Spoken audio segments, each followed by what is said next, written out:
Okay, so in this video, I want to share with you how you can get results very quickly by working out based on your body type.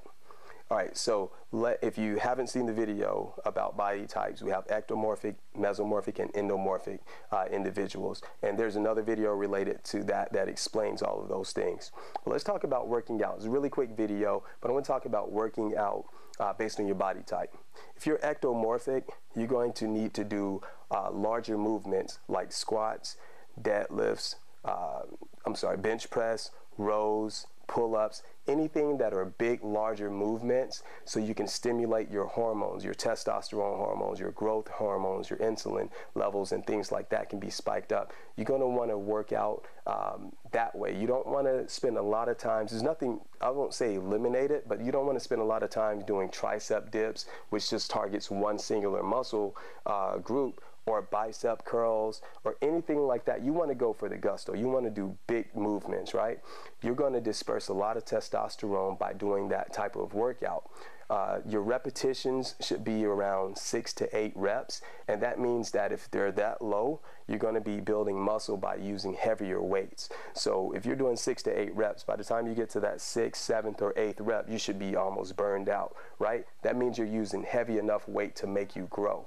If you're doing 15 reps, 20 reps, that's more of a toning type exercise, and that's for other individuals, and that won't work for you if you're ectomorphic, okay? So give it a shot. Try big movements, deadlifts, squats, bench press, rows, pull-ups, anything that requires you to move multiple joints at one time, okay? Do that and do it in a straight set style or in a superset style. A straight set style would be bench press, for example. You want to do 3 or 4 sets. Well, do your set of bench press, rest for about 30 to 60 seconds, then go for it again. All right, that's the straight set. And that's usually a good way to start, just to get familiar with the big compound movements like that. But once you're kind of used to that after about 3 or 4 weeks, change it up to some supersets, or what I like to call compound sets. A superset is when you can do a bench press, and then right after that, while your chest is recovering, go ahead and do a set of rows, and that's going to work your opposite or opposing muscle group. Okay, so you're able to kind of get more done in that hour, and you are definitely kind of burning calories, but you're dispersing a lot of testosterone, and you're able to help your body grow to its maximum potential based on your body type. All right, now compound sets are a little more advanced because you're going to be working the same muscle group twice, you know, back to back, and then you take your break. So a compound set is when you're doing a bench press, and then you go from there and you go to maybe a chest fly or something like that right after, where you're working the same muscle group 2 times in a row and just maxing out and burning it out to its maximum efficiency. So if you really want to get on a good program as an ectomorph and you want to grow, then go ahead and do your bench press, go ahead and do straight sets for about 3 or 4 weeks. Once you get used to all the movements, deadlifts and squats, and you're really good at those, go ahead and go into supersets where you can kind of still give your muscle time to recover, and do that for about 3 or 4 weeks.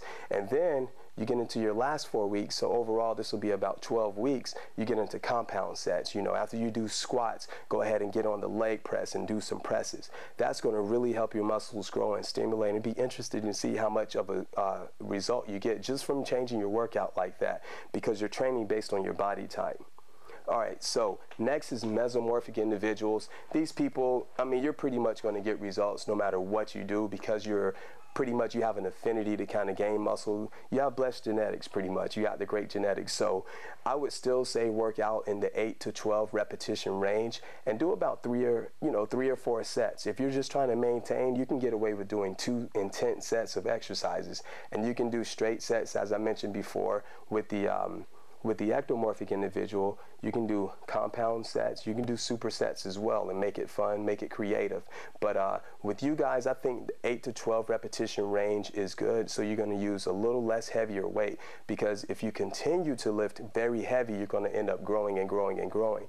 And that's unless you're trying to achieve that bodybuilder style where you're really, really big and pretty muscular, and you don't want to attain like a lean fit style or a lean fit look, then you can go for the heavier weights as well. But if you want to just kind of be ripped and lean, which is more of what mesomorphs are looking for, then stay on that 8 to 12 repetition range, and you'll be fine from there.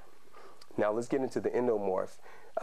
There's two things I want to say with the endomorph. Not only a repetition range, but I want to give you a certain style of training that you should follow and that will help you drop weight very quickly.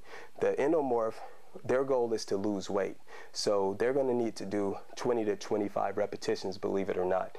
Anything over 25 repetitions is probably not going to do it. I mean, after that, you know, based on research, 30, 35, 50 reps is not really going to do anything. It could actually damage your joint because of the continuous tension on that particular area. So you want to do large movements as well. Squats, push-ups, rows, and you notice I say push-ups and not bench press, right? You can do bench press, but our goal is to keep you with light body weight or lighter weight movements, so this way you can maximize your results by doing 20 to 25 reps. If you go to do, you know, very heavy squats, you're making your body grow in the wrong way. You want your body to lean out and slim down, which is the goal of an endomorph. They want to lean out, so they would want to do 20 to 25 repetitions. If you do a leg press or you do a squat, the weight needs to be light enough for you to burn out at the 20 or 25th rep. If you're maxing out and you can't move anymore by the 10th or 12th rep, the weight is too heavy and it's the wrong type of stimulus to train. And I think this is important because people go to the gym a lot and they're looking to lose weight, but they're following maybe something they read in a magazine or however many repetitions the next person is doing, or they do the machine that another person is doing. And even worse, they say, oh, that machine's open, I'm just going to use that. And most of the time it's that machine where you sit down and you push your legs in and out. It's called the adductor machine. And that's one of the funniest things out there. It's not going to burn calories or get you the results you want. All right, so the style of training specifically is circuit style training. This is definitely going to maximize your weight loss and your calorie burn. It allows you to move and work different muscle groups without really having to rest that much, because while you're, say for example, you're doing push-ups, while your chest is recovering after your push-ups, you're doing some squats. So you don't really have to rest or anything like that unless you really need to. If you're initially beginning to work out, then you need to condition yourself. Of course, that's fine. But circuit training is going to really get you very far. All right, so circuit training is basically taking however many exercises you can do. I would say start out with like maybe 6 major exercises. So choose like a squat, then push up, row, lunge, let's see, a lat pull down, and then maybe a chest fly. Just throwing those 6 exercises out there. You will want to complete each exercise 1 through 6 all the way through before you begin to do any other exercise over again. So you don't want to do 2 sets of squats back to back. You want to do your squats and, you know, follow down the line, and then by the time you finish with the chest fly, you start back over and do your squats again. Your legs have had so much time to recover because you've went through a whole range of exercises that you really don't have to rest in between, unless you just need to catch your breath and you need your heart rate to slow down. Okay, so circuit training is great. I would say try to get to a point where you can do 8 exercises or maybe even 10 or 12. You know, at some of my clients, once they've gotten conditioned, they've been able to do about 12 exercises, and it's been remarkable. Usually you can, if you're doing 12, you probably can finish your workout in about 45 minutes to an hour. And, you know, that's with doing like 2 or 3 rounds of that. So circuit training, light, moderate weights, or even body weight movements like push-ups and squats with no weight is ideal for you if you want to be, if you want to get results as an endomorph. So I really hope this helps. I really wanted to talk about how to train based on your body type so you can achieve those goals a lot faster. And if this benefits you and you know you've benefited from it, please share a comment below. And also share this with someone who you think will benefit from it, because we want as many people out there to know that they can get results a lot better and a lot more efficient. All right, I'm going to have another video up. Check out the video on how to eat based on your body type. That one's a little bit more sciencey, but I try to break it down and put it into terms that we all can understand, so that way we can put it into action right away. All right, thanks for joining me, and I'll check you out next.